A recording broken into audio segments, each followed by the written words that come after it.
গাজা যুদ্ধবিরতি চুক্তি অনুযায়ী দ্বিতীয় দফায় বন্দি বিনিময় করেছে ইসরায়েল ও ফিলিস্তিন।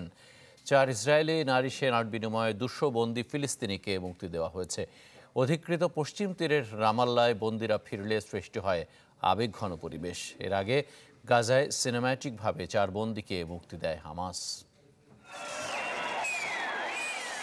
নিজের নামের সাথে বন্দি শব্দটির অবসান ঘটেছে। কারাগারের 4 দেয়াল থেকে নিজ মাতৃভূমিতে নেওয়া যাচ্ছে মুক্ত শ্বাস। জড়িয়ে ধরা যাচ্ছে স্বজন সহযোদ্ধা আর দেশবাসীকে। অধিকৃত রামাল্লার আবহ তাই অন্যরকম।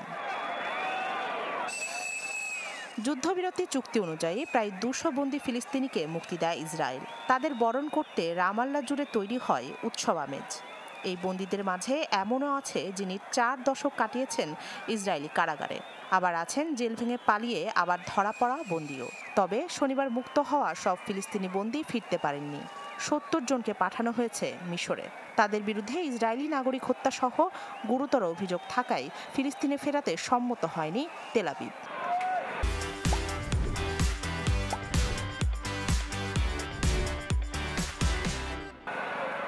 এর আগে সিনেম্যাটিক কায়দায় গাজার প্যালেস্টাইন স্কয়ারে জিম্মি 4 ইসরায়েলি নারী সেনাকে মুক্তি দেয় হামাস। সশস্ত্র গাড়ি বহরে তাদের নিয়ে স্কয়ারে প্রবেশ করে হামাস যোদ্ধারা। আবহ সৃষ্টিতে লাউড স্পিকারে বাজানো হয় অনুপ্রেরণার গান। হামাসকে দুর্বল করার যে দাবি ইসরায়েল ও যুক্তরাষ্ট্র করছে তার থেকে ভিন্ন বার্তা দিতেই জিম্মি মুক্তির এমন আয়োজন করল স্বাধীনতাকামী সংগঠনটি।